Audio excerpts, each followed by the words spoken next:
கண்ட சோழன் சோழ பேரரசர் பெரும்பாட்டர் மாமன்னர் ராஜராஜ சோழ சக்கரவர்த்தி தில்லையில் திருமுறை கண்டெடுத்த விழா வருகின்ற செப்டம்பர் 20ஆம் தேதி சனிக்கிழமை திருவாரூர் மற்றும் திருநாரையூரிலும் செப்டம்பர் 21 ஞாயிற்றுக்கிழமை தில்லை எனும் சிதம்பரத்திலும் நடைபெற உள்ளது.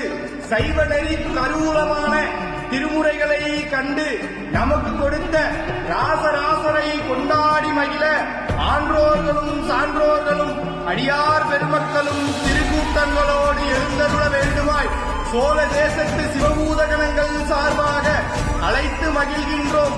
மேன்மைகள் சைவ நீதி விளங்குக உலகமெல்லாம்.